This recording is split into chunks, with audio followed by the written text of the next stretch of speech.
Hey, what's up, Skelemystyk? I am here today. I have my little gardening corgi with me. I'm in my gardening clothes. I'm afraid Lady Shadow isn't with me because, well, I've been doing some gardening. Often while I do my gardening, because I have so much of it to do, it gives me a lot of time to think about things that are going on in the game, things that people have said, things that people have done, just stuff that's game associated. And a lot of the time during these thought sessions, I come up with a lot of, I feel at least, are pretty decent ways to improve the game. You know, I've had these before in Through the Grapevine. I've had enough of them, in fact, to make an entire series of Through the Grapevine. This one isn't necessarily going to be a Through the Grapevine video because I don't really have any game tips as to how to do something better or what in mind this time. So it's just going to be a kind of a you and me sitting at the coffee table in the coffee house having our cappuccinos or frappuccinos or maybe even something stronger depending on who you are, and talking about how things are and maybe how things could be to improve the game. Now everyone, well not everyone, most everyone is of the general opinion that Wizard, it has been declining over the years. And I say it hasn't been declining so much as, well, there are several factors involved in why it is not as big as it once was.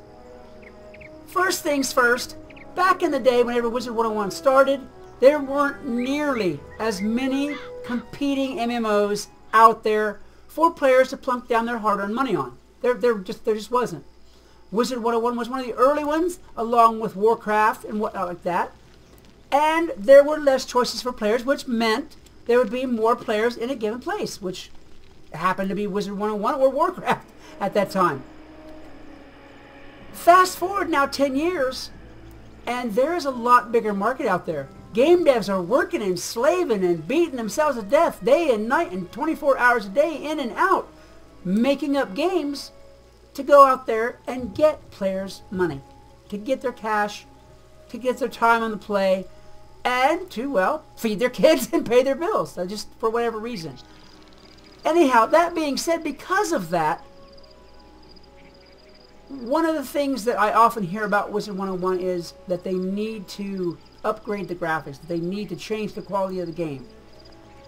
And while I partially agree with that, I also disagree with it. As you know, Wizard101 wouldn't be Wizard101 if it was drastically changed in format. But some of the things that they can do to improve the game, and this is my own idea, I thought about this for a long time now, and it's really true. If you want to keep a player in a game, what keeps them there is exclusivity. And by that I mean they've got something, be it gear, be it spell, be it a pet, be it a gardening seed even, that is so rare as to be legendary. So how about this? How about if we had in the game, say for instance an NPC called the Wandering Warrior. The Wandering Warrior would be a fighter type character, you know, big old armored, buffed, scarred, you know, rough looking fellow, you know, unshaven, all that kind of thing, who would wander around the spiral. I mean, one time he might be in Ravenwood, and one time he might be in Mirage, and one time he might come and knock on the door of your dorm room if you happen to be in there and ask to come in and talk to you for a while. I know that sounds kind of creepy on the surface, I know, but there is a point to this.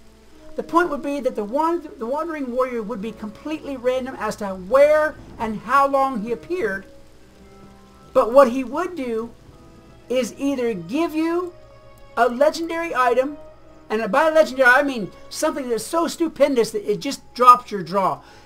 You say he gave you a wand, no wand. Say he gave you a robe that had a plus 40 attack. How many people would love to have that? And I mean, I know first thing I want to hear is that would wreck PvP. I'm not talking about PvP here. I'm talking about good old out in the world questing. It could be made a no PvP item. No problem. It's easy enough to do. They've already done it. They've done it before. Make it a no PvP item if you think you need to. Or even make it a PvP item. How many people would come at this game and work it day and night and day and night and day and night, even if they didn't get the same legendary item as that, if they got some really, really cool especially visible, legendary item that so few players have gotten. You can, the game desk can fully control the rate of these legendary items, and by that I mean they can control how long the Wandering Warrior appears in a particular place. They could control how he appears at a particular time, and basically, through those methods, could control how many of these legendary items were given out. The people who would have the legendary items would have bragging rights, and they would be so proud to have a thing like that. It would be so awesome for them. And the people who didn't have one would want to work that much harder to get something like that. You know, it doesn't have to be some kind of game disrupting item. It could even be something really cool like, oh, I don't know, a glowing star that's over the player's head.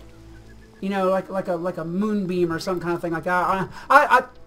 The particulars of the items aren't important here. What's important is the things that would make players stick around longer and make players more interested in the game again.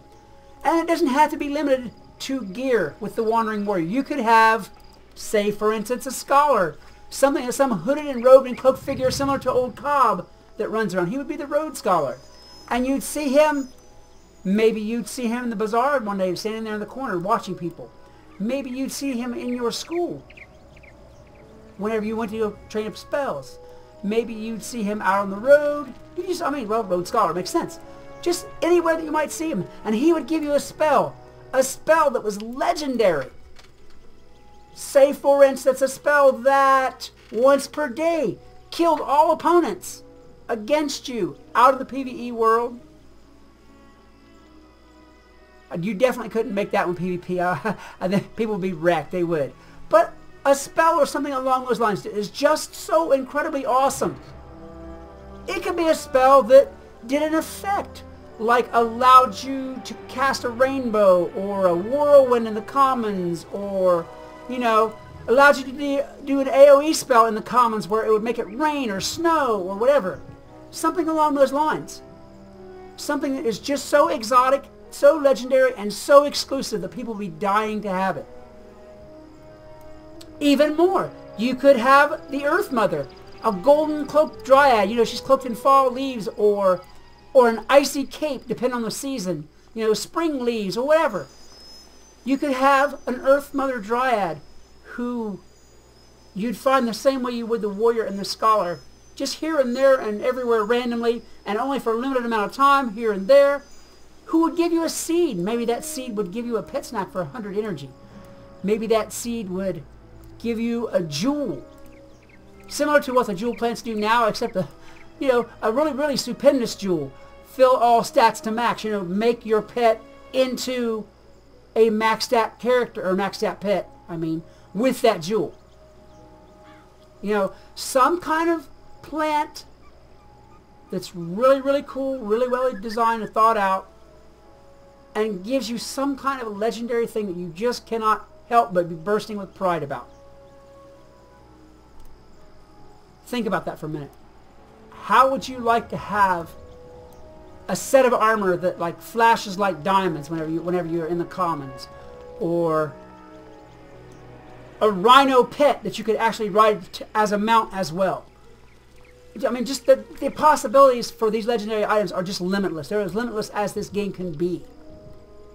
Alright, let's not talk about exclusivity in these wandering NPCs anymore. Let's talk about a PvE arena where instead of fighting other players, you can fight random mobs and or bosses, not like the monstrology thing, but in the common area, a PvE arena for a character to go in and fight a boss or a mob or what have you, and if they win, they then have the option to either collect an item or fight an even harder mob or boss to try to get something better. To the point where at one time or another, they decided to leave the arena. Maybe they fought 6 fights and vanquished all foes, and they have this really cool legendary item. Or maybe they go for the 7th fight and they lose and they don't gain one. And you could also limit the flow of these items in this PvE arena. I would call it the war arena, or the war machine. You could even limit this by, making it only accessible once a week, once a day, what have you. But at the end of that fight, if they won something, if they did something, they got a legendary item that was so awesome, so cool, so well thought out. And that's one of the things I do have to say that I'm finding a little bit of trouble with lately. It seems like a lot of the things we're getting right now, as far as gear goes, aren't really well thought out. It seems like what we're having now for gear is they're trying to power us back down a little bit, because we had an arms race for a while there up to Polaris, where the gear was getting so powerful that people were running the game over. And I think that's why they're trying to slow down the gear now, just a little bit. Trying to catch the game level up to... They're trying to balance out... What I'm trying to say is they're trying to balance out the game level with what we have for equipment. And honestly trying to please everybody, because we didn't get equipment this time, and a lot of people complained about how hard Mirage was. So many complained, in fact, that they nerfed a lot of Mirage, and now I think it's too easy. But anyhow, I'm digressing off the point. Some items that are just so cool that you can't help but be proud of them, and you can't help but show them off, and it gives you a sense of pride that makes you want to stay around. That makes you want to show these things off, that makes you want to try to get even more, or even better, or even higher, to grasp for something. I think that's a thing that might bring this game back. Some other people have talked about the graphics of the game having not really been updated since the game started, and that's all well and good. I mean, the basics haven't really been updated, and that's fine. It doesn't have to be. But I think that we really need to bring the storyline into the modern age and complexity. Warcraft had this similar problem a while back whenever they did Pandaria and then they did Warlords of Draenor. Those two worlds were really not very well thought out. They were not thought out in storyline, they were not thought out in mechanics, and believe me, the people made their opinion known. And that's similar to what happened here. Chrysalis and Polaris. If you take a poll, Polaris is one of the worlds that people dislike the most. And, oh, that was weird. There's another one of those glitches I was talking about right there. I kind of like popped and changed and went somewhere else that I wasn't at before. Very interesting. I'll have to add this clip to the glitch video very soon. Weird. Anyhow, as I was saying with this, people really did not like Polaris. They didn't like Chrysalis very much, and they really didn't like Polaris. And I think that's what hurt this game a lot, just in the recent years. Mirage helped out a lot. It was better thought out. It was better executed. The whole free open sand world thing, I think that people like that a lot. And it's brought things back a little bit. So that's going to be one of the keys, too, of improving Wizard101. Keeping on point with those really great storylines. And it isn't that the storyline was the best ever, but it was a lot better than Polaris and a lot better than Chrysalis. And that's what the people need. Guys, there's a lot we can do to improve this. There's a lot we can do to improve anything. But I would really, whenever I say at the end of my video, I'd like to see more of you around here, I really would. I have played this game since the beginning of time. And on a weekend like we have now, it used to be, goodness, 8, 10 realms would be packed full. And then another 8 would be crowded. You don't have that these days, and there are various reasons for it and various improvements that we can make. And this is my ideas for it. If you have some ideas, by all means, go ahead and put them in the comments below. I'd love to talk to you about them. And maybe someone who is in charge of this thing will see them, and maybe those things will happen. Guys, if you enjoyed this video, please hit that like button, a good heart smash, as well as subscribe and share. I would love to see more of you around here. Until next time, the Skelemystyk reminding you, whatever else you do, always love the game. Peace! Hey, what's up, Skelemystyk? It seems that everyone was so interested in what was going on with that last glitches video that I thought I might make myself another one, a part 2. and include some more of the other very odd, very interesting, and sometimes aggravating glitches that I have seen in this